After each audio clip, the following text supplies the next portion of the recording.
are discussing India's relations with Australia and New Zealand. And we also see that the External Affairs Minister, Dr. S. Jaishankar, is currently on an official visit to New Zealand and later in Australia. Dr. Nain, when we see these two visits which are taking place, how would you say overall has been the progress in India's relationship with New Zealand and Australia? If we look at the last few years, how much have they gone forward and what do you feel has been the strength going forward in these ties? Both are very important Pacific countries and both have been quite important for India for long. In recent years, we have developed very, very close relationship with Australia, as we know, because all of us are members of Quad. India, United States, Japan and Australia. But we have also tried to develop equally intense relationship with New Zealand as well. Because New Zealand is quite important for us for several reasons. For economic, for trade, for educational, for health reasons, for so many reasons. We find that New Zealand should also play an important role, as you rightly pointed out, that our foreign minister has gone. This is his first visit. So now we are going to emphasize on our relationship with New Zealand as well.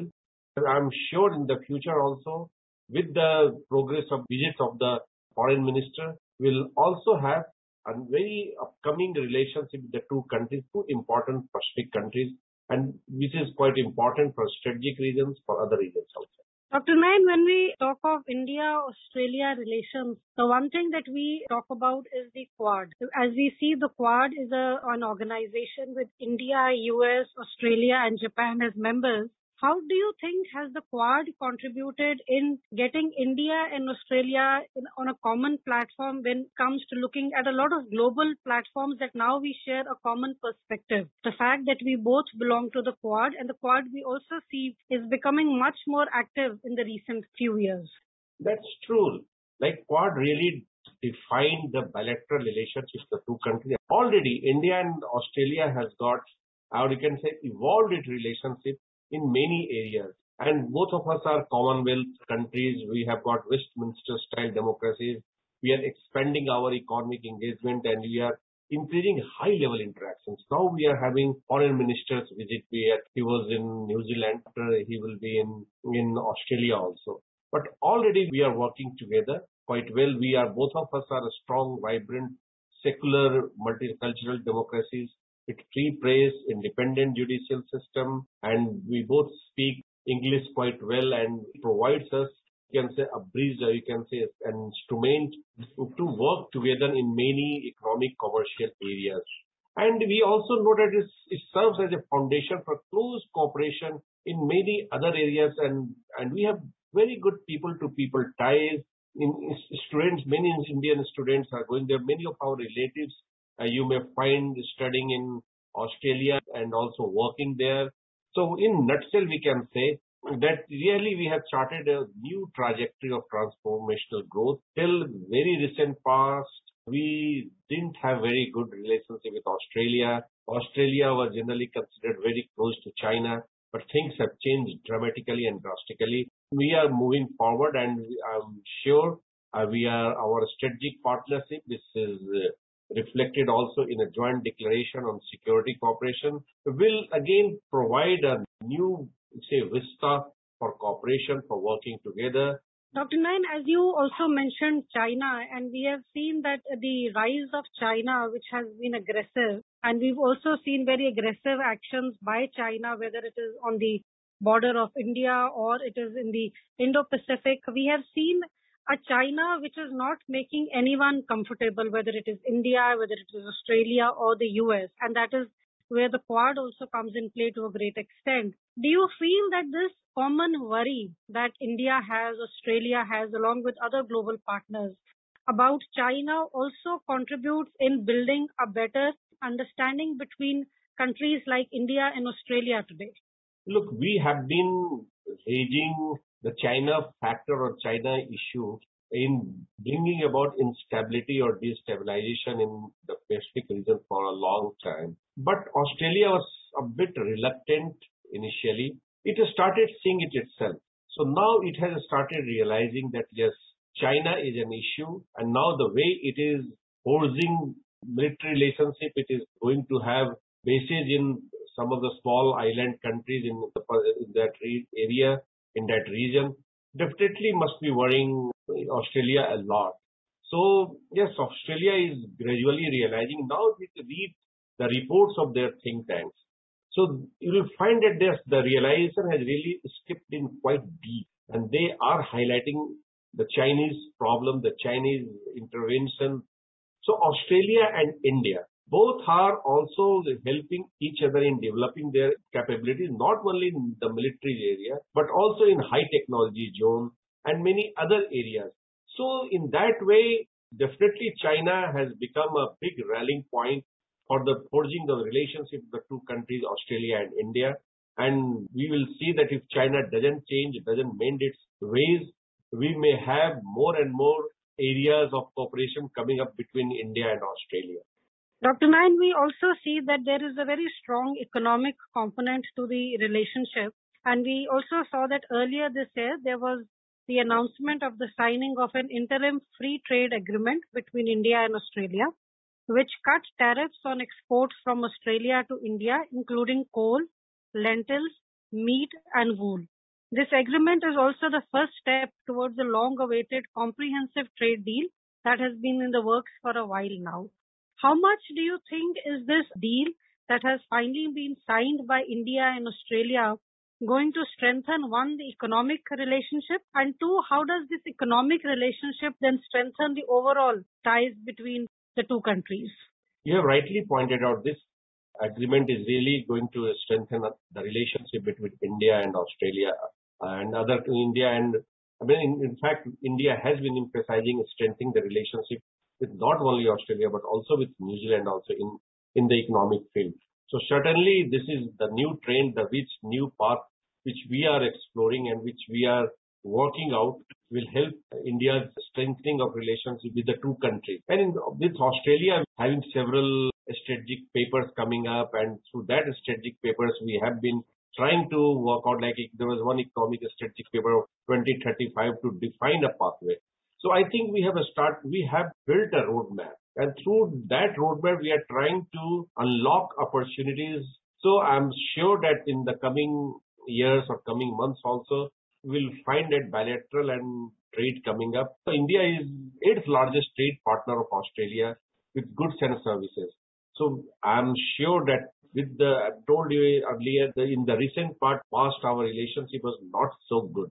But now we have started strengthening the relationship. So I think the rank will definitely improve, and we'll find that India will become Australia's either 5th or 6th largest trading partner. And we have got many common areas to work on. And our diaspora is quite vibrant and quite lively there. And they are also working quite hard to bring India and Australia together. Recently, we had dialogue between India and Australian strategic community.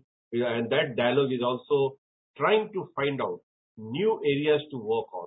So you will find that not only traditional areas, but also many new areas where the two countries can work together, and the CEO forums or many institutional inventions or mechanisms or innovations which have been made will also contribute to development of the relationship, the economic relationship of the two countries. Dr. Nayan, we also see that the role of the Indian diaspora in both New Zealand and Australia has become very important. We have a sizable population living in both the countries today that have moved from India and are now settled in New Zealand and Australia. We also saw that the External Affairs Minister did participate in an event in New Zealand where he met members of the Indian community. And how much do you think does the diaspora then contribute to the strengthening of ties? We have people of Indian origin in both New Zealand and Australia. And how much does this then add to the strength of the relationship? You are quite right. Actually, the Indian diaspora was not very visible in either New Zealand or to an extent even Australia. But recently, we have started seeing them and quite frequently in Indian policy circles. And they are trying to bring the two countries together. In Australia, in New Zealand, there are, according to one report, official report, there are 250,000 people of Indian origin or NRI, non-resident Indians. And they are working very hard. This people of Indian origin is of recent origin. They are not staying there for a very long period. Now many of them have become citizens there, and they are now coming up and they are trying to bridge the gap. There are many gaps between the two countries. There was some perceptual gap. Despite being the fact that both are democracies, both love peace, they both work for nuclear disarmament or general disarmament, yet there was some kind of misunderstanding or misapprehension about each other. That is going down, and those things really are being ironed out. All these wrinkles are being ironed out. About Australia, Australian diaspora was relatively more visible in the last 2 or 3 decades, but nowadays, you can say in last 5 or 6 years or 10 years, you will find them becoming very active, if not as active as American Indian diaspora, you can say, or Indian diaspora staying in UK, could be, or in Gulf countries. But they are also coming up quite well, and they are also contributing. They are the best thing about Australian diaspora or New Zealand's diaspora, Indian diaspora, is that they are trying to institutionalize. Now we will find that Australia India Institute contributing. They are giving a scholarship to Indian students to study there. Similarly, they are giving projects to Australian and even the diaspora living there in New Zealand. And this is how they are trying to bring multidimensionality in the relationship. So from working from cyber security to cultural areas, they are also emphasizing on cultural areas. And in fact, they are carrying the Indian tradition to these two countries is a big instrument, is a big tool to remove many of the apprehensions. So I think diasporas of both the countries are doing extremely well, and they will play a very important role in the coming years, or you can say the coming decades, and you'll find the relationship strengthening between the two countries. Dr. Nayan, when we talk of the diaspora and we talk of the people-to-people ties and the cultural links and the soft power diplomacy, and this is something you mentioned briefly before, would you say that the fact that both India and Australia and New Zealand, the three of them, are cricket-loving nations, so cricket has also played its role in bringing the nations together? Yeah, that is true. It is a soft power, generally we call it, sport diplomacy. And sometimes what happens that because of cricket, we have got bitterness also, but we overcome it very fast.